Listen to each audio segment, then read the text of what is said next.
بسم اللہ الرحمن الرحیم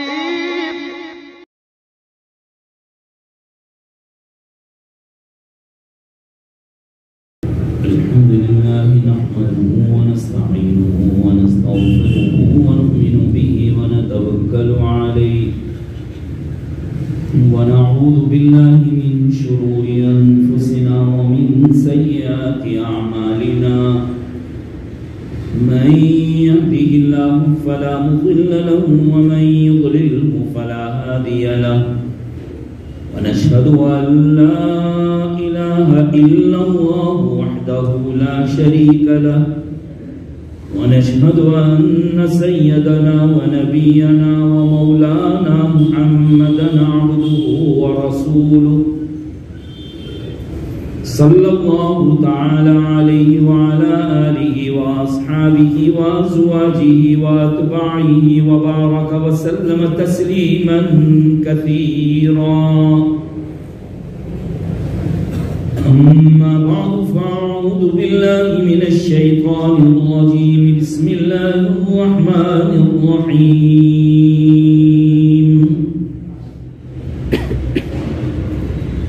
يسألونك عن الخمر والميسر قل فيهما إثم كبير ومنافع للناس وإثمهما أكبر من نفعهما وقال تعالى إنما الخمر والميسر والأنصاب رجس من عمل الشيطان فاجتنبوه لعلكم تفلحون إنما يريد الشيطان أن يوقع بينكم العداوة والبغضاء في الخمر والميسر وقال تعالى يمحق الله الربا ويربي الصدقات وقال تعالى فإن لم تفعلوا فأذنوا بحرب من الله ورسوله صدق الله العظيم وصدق رسوله النبي الأمي الكريم ونحن على ذلك لمن الشاهدين والشاكرين والحمد لله رب العالمين. بزرگان محترم و برادران عزیز، دعا فرما دیجئے کہ حق تبارک و تعالی اپنے فضل و کرم سے ہم سب کے فائدے کی باتیں کہلوا دے اور کہی سنی باتوں پر ہم تمام کو عمل کی توفیق نصیب فرمائے. قرآن کریم کی جو آیتیں میں نے تلاوت کی ہے، ان آیات میں اللہ تبارک و تعالیٰ نے ہمارے سماج اور معاشرے کے 3 بڑے گناہ کی طرف توجہ دلائی. یہ ایک ایسے گناہ ہے کہ اس سے سماج اور معاشرہ تباہ اور برباد ہوتا جا رہا ہے. خاص طور پر ہماری جوان نسل برباد ہوتی جا رہی ہے. اور یوں بھی کہیے کہ کفر اور شرک کے بعد اس زمین کے اوپر جو بڑے گناہ ہیں، بلکہ ان گناہوں کو قرآن کریم نے کفر اور شرک کے برابر بتایا. اور وہ 3 گناہ شراب، جوا اور سود اور بیاج، اور بہت تیزی کے ساتھ ہمارے سماج اور معاشرے میں یہ گناہ پھیلتے جا رہے ہیں. جوان نسل جو ہے، شراب یعنی یہ صرف نہیں کہ دارو، بلکہ نشہ آور چیزیں یعنی ڈرگز وغیرہ،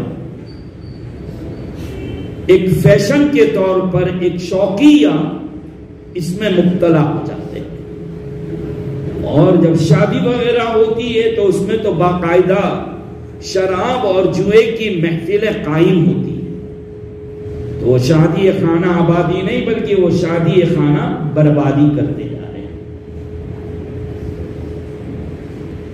قرآن کریم میں وہ سوالات جو حضرات صحابہ کرام رضوان اللہ تعالی علیہم اجمعین نے نبی کریم صلی اللہ تعالی علیہ وسلم سے پوچھے ہیں،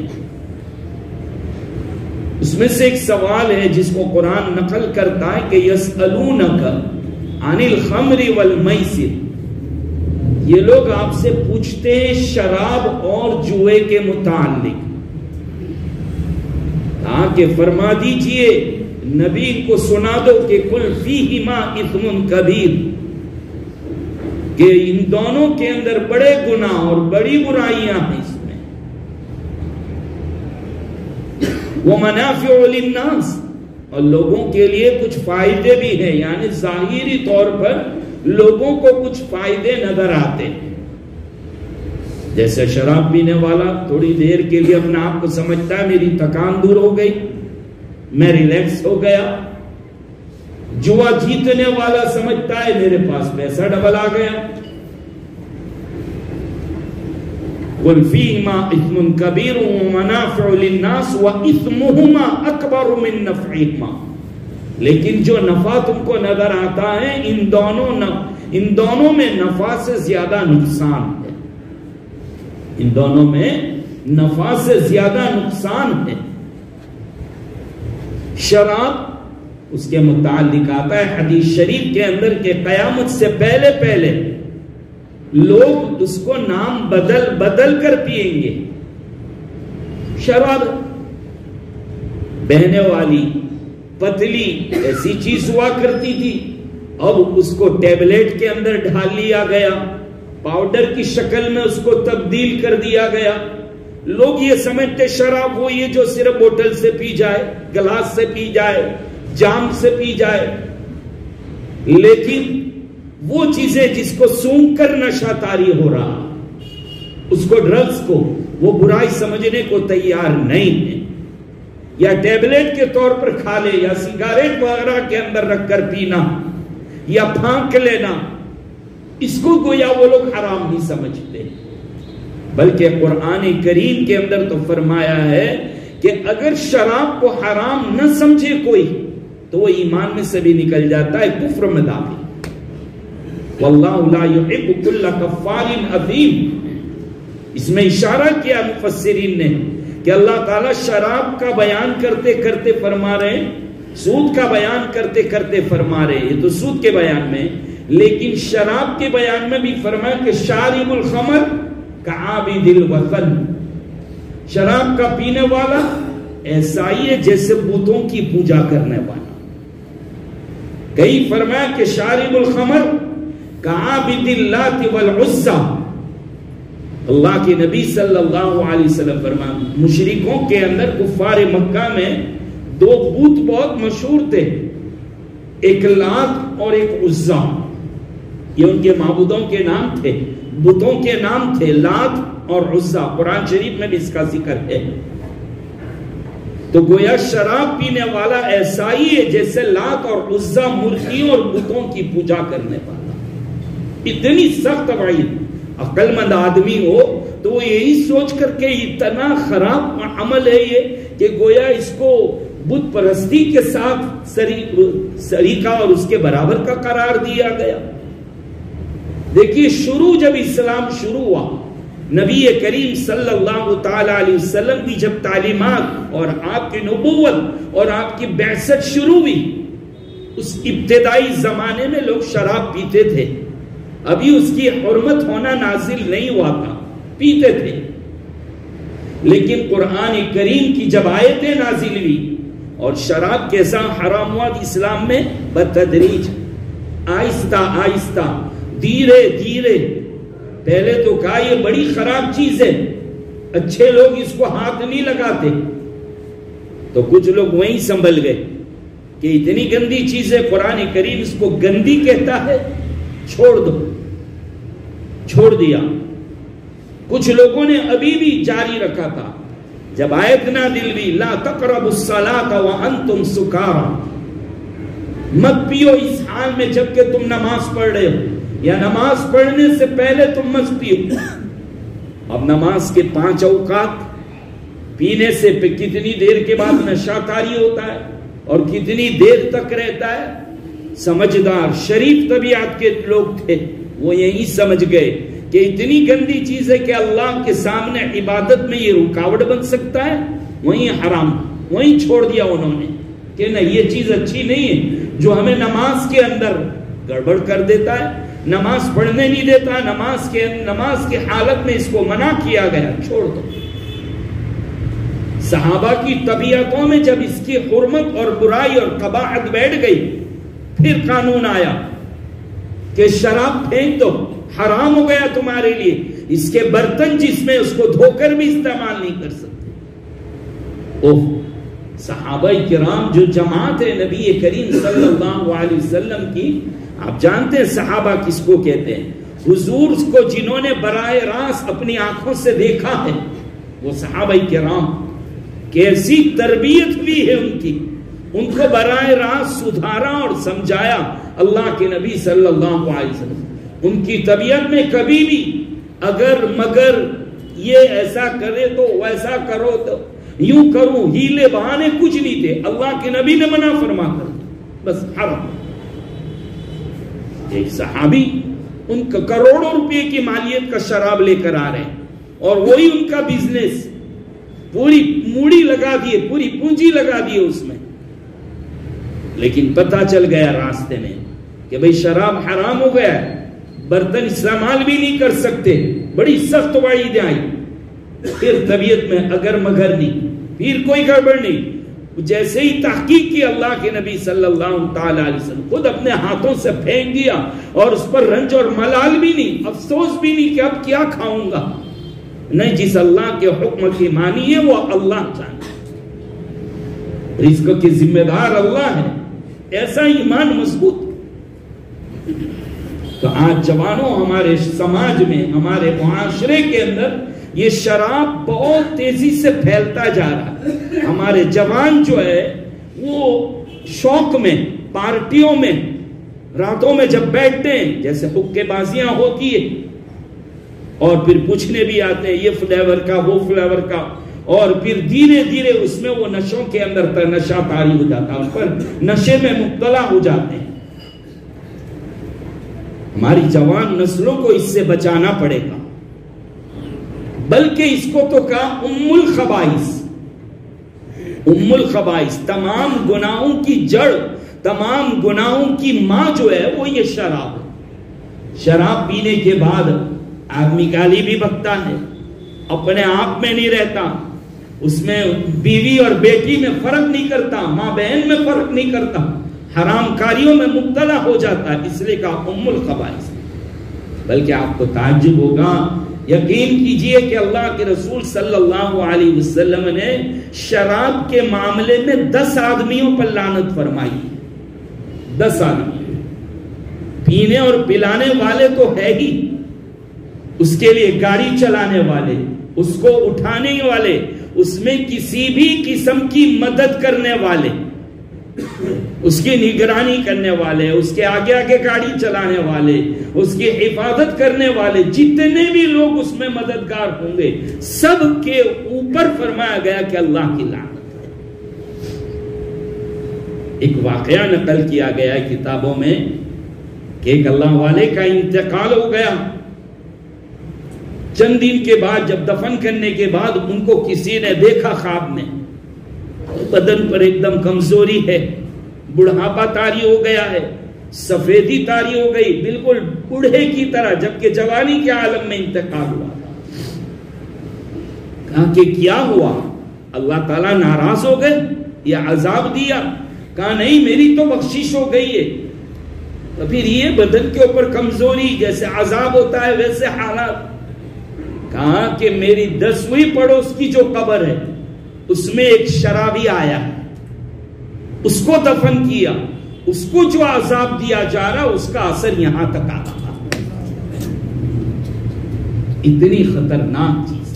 سمجھائیے ہمارے ان دوستوں کو، ان بھائیوں کو جو شراب میں مبتلا ہے، کفر کے اندر کفر تک پہنچ گئے، ان کی زبانوں سے کفر نکلنا باقی رہ گیا.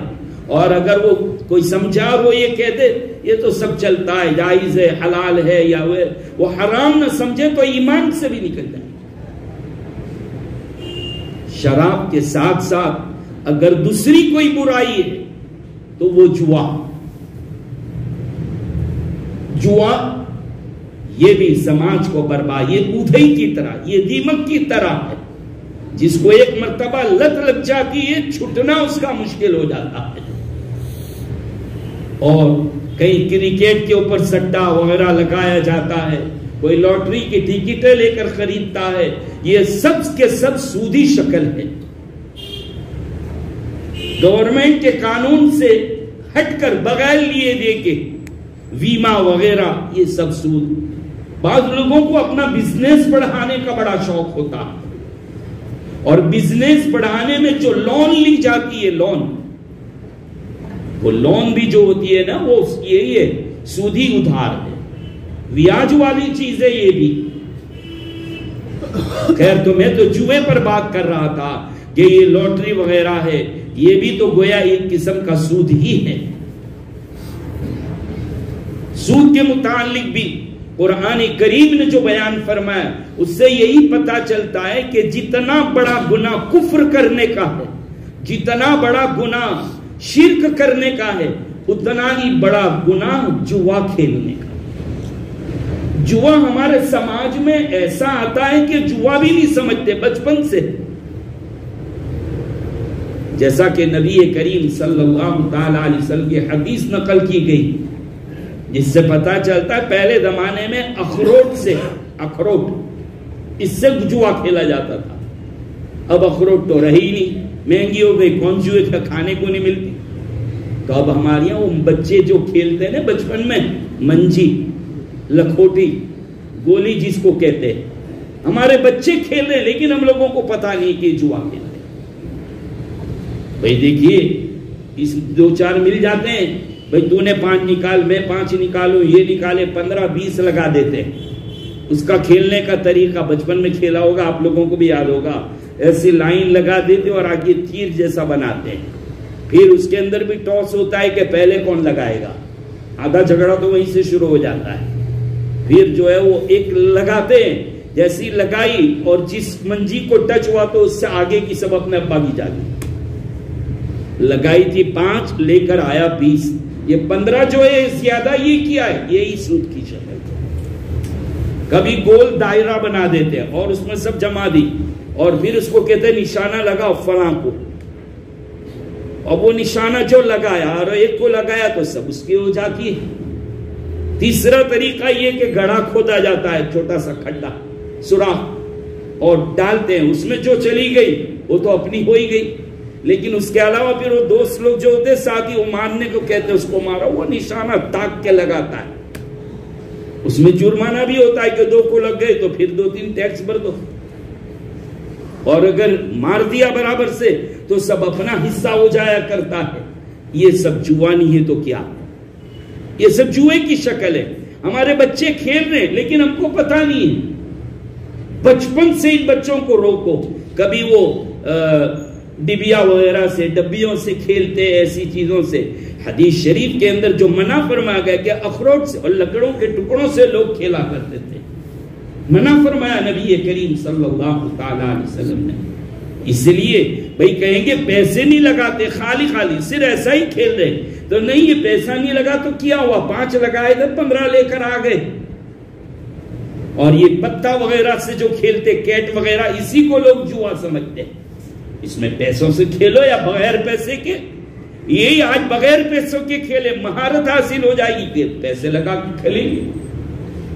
نہ کام کا نہ کاج کا، کوئی کام کا نہیں رہتا آدمی پورا دن. اور پھر کہتے ہیں نا ہارے لو جگاری بمنو رمے، جو ہارا ہوا جواری ہوتا ہے وہ، اور اس کو کیوں لالچ رہتی ہے، لوگ بیوی بچوں کو داؤں پہ لگا دے، گھروں کو داؤں پہ لگا دیتے ہیں.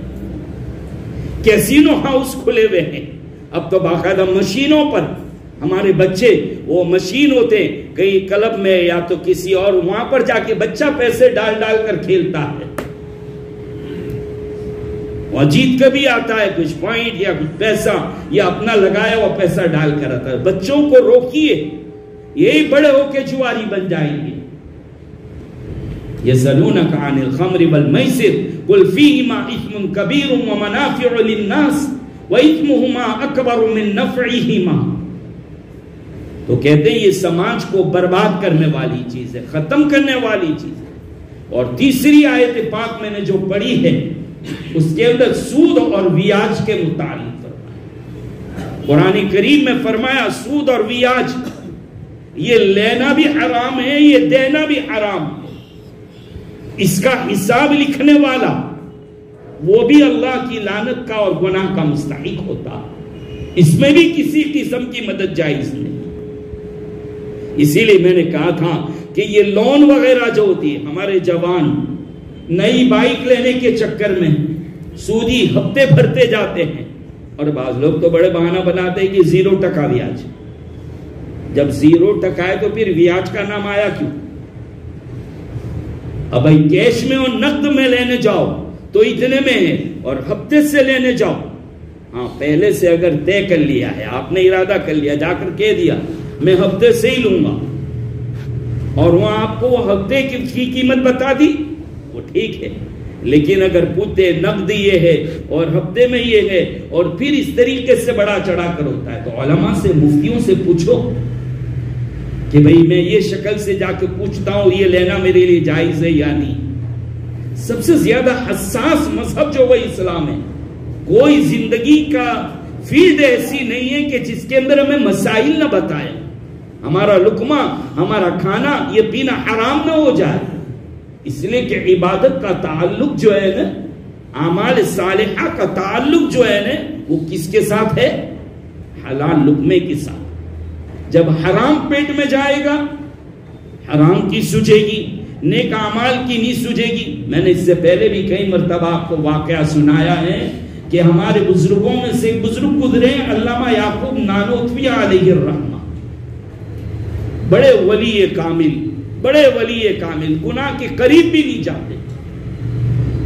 اتنے نیک تھے کہ وہ مسلمان کو گنہگار سمجھنے کے لیے تیار نہیں کہ مسلمان اور گناہ کرے, مسلمان اور حرام کماوے, وہ یہ سوچ بھی نہیں سکتے. ایک صاحب دعوت دینے کے لیے آئے کہ حضرت میرے گھر کھانے کی دعوت ہے, آپ کو دعوت قبول کر لی. یہ سوچا بھی نہیں کہ یہ حرام کماتا ہوگا. مسلمان ہے بھائی, مسلمان حرام کرے یہ ہو ہی نہیں, مسلمان تو حلال ہی کرے گا. اتنا یقین کہ مسلمان اللہ کا بندہ ہے, اپنے نبی کا امتی ہے, مسلمان گناہ کا کام نہیں کرے گا. بئس الاسم الفسوق بعد الایمان, ایمان آ جائے اور اس کے بعد کوئی گناہ. دعوت دی, قبول کر لی.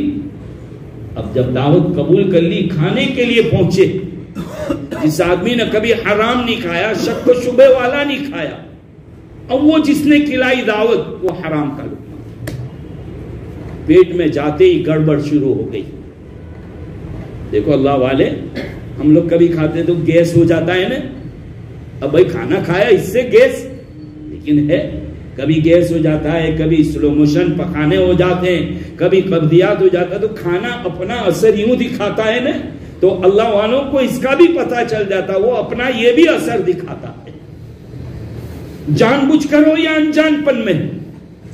زہر, ایسیڈ, اگر کوئی بھول میں شربت سمجھ کر پی جائے تو بھی کیا اس کو ایسیڈ اثر کرے گا کہ نہیں؟ پیلا پیلا ہے, برف ڈال کے پی جاؤ, لیکن وہ تو آنتوں کو پھاڑے گا, پیٹ کو خراب کرے گا. بھئی انجان پن میں پیا ہے, انجان پن ہو کہ جان بوجھ کرو, وہ تو اپنا اثر دکھائے گا. ایسا ہی ویاج, حرام, یہ پیٹ میں جا کر اپنا اثر دکھائے گا ہی دکھائے گا.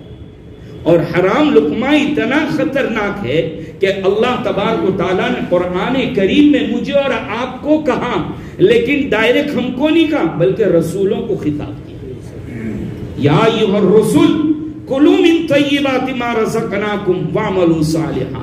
اے رسولو, ہم نے تم کو جو پاکیزہ اور حلال کھانا دیا ہے وہ کھاؤ اور عمل صالح کرو. رسول وہ تو معصوم ہوتے ہیں، وہ تو کبھی گناہ بھی نہیں کر سکتے، وہ تو گناہ کے قریب بھی نہیں، چھوٹا بھی نہیں، بڑا بھی نہیں، کوئی گناہ نہیں کر سکتے، نہ جوانی میں نہ بڑھاپے میں، نہ جوانی سے پہلے بھی کبھی نہیں۔ نبی تو گناہ کے قریب بھی نہیں جائے گا۔ ان کو کہنا کہ تم حرام مت کھاؤ، پاکیزہ کھانا، اصل گناہ کی اہمیت کو بتلا رہے ہیں کہ یہ حرام اتنا بڑا گناہ ہے کہ ہم نبیوں کو بھی کہتے ہیں، گویا نبیوں کو کہہ کر ہم لوگوں کو سنایا جا رہا ہے۔ قرآن نے بات صاف کر دی کہ نیک اعمال کے جذبات پیدا ہوں گے، کس کے ذریعے سے؟ حلال لقمے سے، حلال لقمے کے ذریعے سے، حرام کے ذریعے سے۔ بلکہ حرام لقمہ ایک ایسا لقمہ ہے کہ اس سے تو دعائیں بھی قبول نہیں ہوتی اللہ کی بارگاہ۔ خود حدیث پاک میں فرمایا کہ ایک آدمی بکھرے بال، چتڑے حال، یعنی جس کو اپنی زبان میں یہ کہو کہ بالکل ٹوٹا ہوا، بیچارہ، کسی کے پاس بھی چلا جائے اور اپنی مجبوری بتائے تو کوئی بھی سن لے گا اس کی، لیکن ایسا بیچارہ، ایسا ٹوٹا پھٹا آدمی رو رو کر دعائیں کرتا ہے، یا رب کہتا ہے۔ اللہ کے نبی نے فرمایا کہ اللہ فرماتے میں اس کی دعا کیسے قبول کروں گا، کہاں سے قبول کروں گا؟ مطعمہ حرام، اس کا لقمہ حرام ہے، اس کا پینا حرام ہے، ملبسو حرام، اس کے کپڑے حرام کے، میں کہاں سے دعا کروں گا؟ دعا بھی قبول نہیں۔ ایک بادشاہ بڑا ظالم تھا، اس نے خوب ظلم کیا۔ ایک دن چند اللہ والے اس کے علاقے میں پہنچ گئے، اس کو فکر بھی کہ میرے کرتوت کا پتہ چل جائے گا، ان اللہ والوں کو میرے لیے بد دعا کر دیں گے، میں برباد ہو جاؤں گا۔ اس نے اپنے ایک وزیر کو بلایا، یہ اللہ والے لوگ ہیں، ان کی دعوت کرو، لیکن وہ جو رقم رکھی ہے نا اس میں سے کھلاؤ۔ جب ان کو کھلا دیا تو کہتا ہے کہ اب میں بے فکر ہو گیا، اب مطمئن ہو گیا۔ بھئی کیا مطمئن ہو گیا؟ کہا کہ وہ حرام لقمہ تھا، میں نے ان کے پیٹ میں پہنچا دیا، اب وہ دعا کریں گے، میرے حق میں دعا قبول نہیں ہوگی۔ یہ اتنی خطرناک چیز ہے، کوئی بھی حرام لقمہ ہو، اس میں سود۔ فرمایا نبی کریم صلی اللہ تعالی علیہ وسلم نے، گویا اپنی ماں سے 36 مرتبہ زنا کرنے سے بھی بڑھ کر کوئی گناہ ہے تو ایک پیسہ سود کا کھانا، ماں کے ساتھ زنا کرنے سے بھی خطرناک اگر کوئی گناہ ہے تو وہ یہ سود کھانا ہے، بیاج کھانا۔ آج بزنس ایسے بنا لیے، مارکیٹ ایسے بنا لی کہ اس کے بغیر تصور ہی نہیں کر سکتا کوئی۔ سود حدیث شریف سے ثابت ہوتا ہے کہ اگرچہ بیاج کتنا ہی بڑھتا کیوں نہ چلا جائے، لیکن انجام کم ہے، اس کا انجام کارو ختم ہی ہو جاتا ہے۔ قیامت کے دن سود کھانے والے کیسے اٹھیں گے؟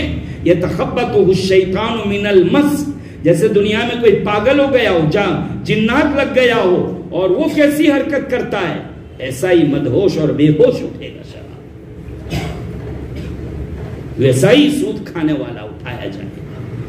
اس لیے اپنے بزنس، یہ تو ہم نے مارکیٹ میں تصور بنا لیا ہے کہ اس کے بغیر نہیں ہو سکتا، گاڑیاں اور بزنس کو آگے بڑھانے کے لیے لون اور یہ سود اور بیاج۔ سب سے آخری بات سنا کر اپنی بات ختم کر دوں، قرآن کریم کے اندر اللہ تعالیٰ نے فرمایا کہ اگر تم چھوڑتے نہیں ہو سود کو تو سن لو، فَأْذَنُوا بِحَرْبٍ مِّنَ اللَّهِ وَرَسُولِهِ، اللہ اور اس کا رسول تم کو جنگ کا اعلان دیتا۔ اس سے بڑی وعید کوئی نہیں ہو سکتی۔ کس کی طاقت ہے کہ اللہ کے ساتھ لڑے؟ کون اللہ کا مقابلہ کرے گا؟ رسول کے ساتھ مقابلہ کرنے کی کس کی مجال ہے؟ ایک کافر یہ کہتا ہے کہ اگر رسول نے مجھے ہاتھ تو کیا لگایا، میری طرف تھوک بھی نکال دیتے تو میں برباد ہو جاتا۔ انہوں نے نیزہ تو کیا لگاتے، انگلی تو کیا لگاتے، میری طرف تھوک بھی دیتے تو میں تو برباد ہو جاتا۔ یہ حال ہے۔ اور اللہ کی طاقت کا تو اندازہ ہے نا، ابھی دیکھ لیا یہ کورونا چاہے کس کی طرف سے لگایا ہو، کہیں سے بھی آیا ہو، لیکن بڑی بڑی سپر پاور ہے، کیسے ہو گئے؟ ذرا سا ہلا دیا، یہ سمجھ میں نہیں آ رہا ہے کہ ہے کون سی بیماری، آئیے کہاں سے، علاج کیا ہے، اور مرض بڑھتا گیا۔ جو دوا کی، جتنے دوا کرتے گئے اتنے مرتے بھی گئے۔ بڑی سپر پاور حیران ہو گئے، وہ کہتے میری طاقت، اللہ کی طاقت کا مقابلہ کون کر سکتا ہے؟ پوری دنیا کو ہلا کے رکھ دیا، ویکسین کے معاملے میں سب کو پاگل کر کے رکھ دیا ہے۔ پاگل بنے بیٹھے. بڑے بڑے ملک، ترقی یافتہ ملک، چاروں خانے چیت ہے، عاجز ہے، بے بس و بے کس ہے، کس کی مجال ہے؟ مسلمانوں، اللہ تعالیٰ کی طاقت کو سمجھو. قیامت سے پہلے کا زمانہ ہے یہ. سود، بیاج، اسی طریقے سے جوا اور شراب، ڈرگز، چاہے وہ کسی بھی شکل میں، یہ سب چیزوں سے اپنا آپ کو بچاؤ. پھر دیکھو اللہ رب العزت کی مدد آئے گی. اللہ ہم تمام کو اس پر عمل کی توفیق نصیب فرمائے اور ان گناہوں کے چھوڑنے کی توفیق عطا فرمائے. وآخر دعوانا الحمدللہ رب العالمین.